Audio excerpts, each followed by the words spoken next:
আপনি কি প্রতিদিন একই প্লাস্টিক বোতল বারবার ব্যবহার করেন? বিজ্ঞানীরা বলছেন কিছু প্লাস্টিক বোতল বারবার ব্যবহার করলে পানির সঙ্গে মিশে যেতে পারে অতি ক্ষুদ্র প্লাস্টিক কণা, যাকে বলা হয় মাইক্রোপ্লাস্টিক। শুধু তাই নয়, গরমে রেখে দিলে বাড়তে পারে রাসায়নিক নির্গমনের ঝুঁকি, আর বোতলের ছোট ছোট আঁচড়ে জন্ম নিতে পারে লক্ষ লক্ষ ব্যাকটেরিয়া। তাহলে কোন বোতল নিরাপদ আর কোন বোতল কখনোই বারবার ব্যবহার করা উচিত নয়? চলুন বিজ্ঞান কি বলছে জেনে নেই। প্রথমেই জেনে রাখুন, সব প্লাস্টিকের বোতল একরকম নয়। সবচেয়ে বেশি ব্যবহৃত মিনারেল ওয়াটারের স্বচ্ছ বোতল তৈরি হয় পিইটি প্লাস্টিক দিয়ে। বোতলের নিচে সাধারণত 1 নম্বর বা পিইটি লেখা থাকে। এই বোতলগুলো মূলত একবার ব্যবহারের জন্য ডিজাইন করা হয়েছে।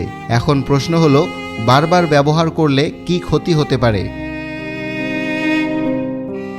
প্রতিবার চাপ, ঘষা বা ব্যবহারের ফলে প্লাস্টিকের ভেতরের স্তর ধীরে ধীরে ক্ষয় হতে পারে।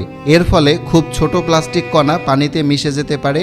এগুলো এত ছোট যে চোখে দেখা যায় না, কিন্তু শরীরে প্রবেশ করতে পারে। গবেষণায় দেখা গেছে মানুষের রক্ত, ফুসফুস, এমনকি প্লাসেন্টাতেও মাইক্রোপ্লাস্টিকের উপস্থিতি পাওয়া গেছে। যদিও এগুলো সরাসরি কোনো নির্দিষ্ট রোগ সৃষ্টি করে না, তবে দীর্ঘমেয়াদী স্বাস্থ্য ঝুঁকি নিয়ে বিজ্ঞানীরা উদ্বিগ্ন। বোতলে ছোট ছোট আঁচড় পড়ে, এই আঁচড়ের ভেতরে ব্যাকটেরিয়া লুকিয়ে থাকে।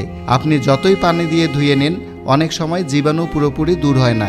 বিশেষ করে একই বোতল দিনের পর দিন ব্যবহার করলে ঝুঁকি বেড়ে যায়।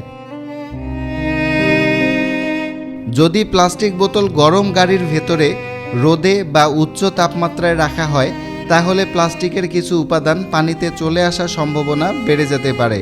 যদিও খাদ্যমানের পিইটি স্বাভাবিক ব্যবহারে সাধারণত নিরাপদ ধরা হয়, তবুও তাপ ও দীর্ঘদিনের ব্যবহারে সেটি ক্ষয়প্রাপ্ত হলে ঝুঁকি বাড়তে পারে। তাহলে কোন বোতল ব্যবহার করবেন? একবার ব্যবহারযোগ্য পিইটি বোতল দীর্ঘদিন ব্যবহার করবেন না। প্রতিদিনের ব্যবহারের জন্য স্টেইনলেস স্টিল, কাঁচ অথবা পুনঃব্যবহারের জন্য তৈরি বিপিএ ফ্রি বোতল বেছে নিন। মনে রাখবেন, বোতলে যদি আঁচড় পড়ে, রং বদলে যায় বা দুর্গন্ধ হয়, তাহলে সেটি বদলে ফেলুন। আপনার পরিবারের সুস্থতার জন্য এই ভিডিওটি সবাইকে শেয়ার করুন।